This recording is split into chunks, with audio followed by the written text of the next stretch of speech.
ప్రియా, నాన్న నేను మీ ఇంటికి వస్తే ఏమన్నావు ఆ రోజు? బాగా గుర్తు తెచ్చుకో. నేను డాక్టర్ చేస్తున్నాను, డాక్టర్నే పెళ్లి చేసుకుంటాను, నీలాంటి మెకానిక్ బావను ఎవడు పెళ్లి చేసుకుంటాడు అని సమాధానం చెప్పావు. ఆ రోజు ఎందుకు అడిగామో తెలుసా? అమ్మకు సీరియస్గా ఉంది ఇంట్లో. అమ్మ ఏమన్నది? అమ్మ కోసం పెళ్లి చేసుకోవాలని నేను కూడా నిర్ణయించుకున్నాను. నా పెళ్లి చూసి చచ్చిపోతానంది. అందుకోసం వరుసకు భావనవుతానని మీ ఇంటికి వచ్చాము. డాడీ మనసు ఎంత బాధపడిందో తెలుసా? నువ్వు ఆ మాట అన్నాక మేము తిరిగి ఇంటికి వెళ్ళాము. కానీ అమ్మ బతకలేదు. అమ్మ చచ్చిపోయింది ప్రియా, అమ్మ చచ్చిపోయింది.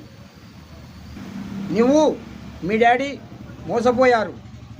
ఎలా తెలుసా? నీ వెనుక ఉన్నటువంటి కోట్ల కొద్దీ ఆస్తి చూసి వాడు ఎంబీబీఎస్ డాక్టర్ గాడు నిన్ను పెళ్లి చేసుకోవడానికి ఒప్పుకున్నాడు. అయితే ఏమైంది చూశావు కదా? వాడి మొదటి మెల్లానికి విడాకులు కూడా ఇవ్వకుండా చేసుకోవాలని అనుకున్నాడు. కానీ పెళ్లి పందిట్లో వాడి మొదటి పెళ్ళాం వచ్చింది. పోలీసులను తీసుకొని వచ్చింది. అర్థమవుతుందా నీకు? పోలీసులను తీసుకొని వచ్చింది. ఇంకేముంది, పోలీసులు వాడిని తీసుకొని జైలుకు వెళ్ళారు. అర్థమైంది కదా? ఆ తర్వాత మీ నాన్న నా కాలు పట్టుకుంటున్నాడు. నువ్వే మెకానిక్ అల్లుడు, మెకానిక్ బావా,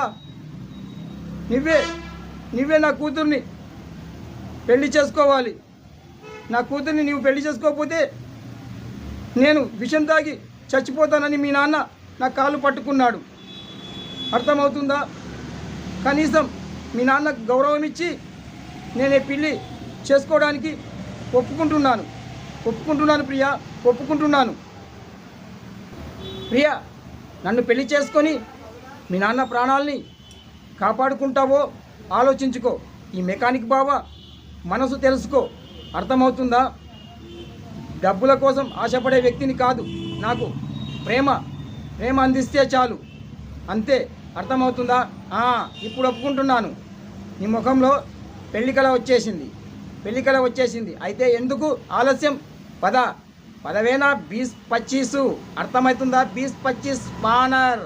అర్థమవుతుందా? 20-25 అంటే నీవు 20, నేను 25 ఏజ్. అర్థమయ్యిందా? ఇప్పటికైనా మెకానిక్ బావ యొక్క మంచి మనసు అర్థం చేసుకున్నందుకు నీకు నేను థ్యాంక్స్ చెప్తున్నాను. థ్యాంక్స్.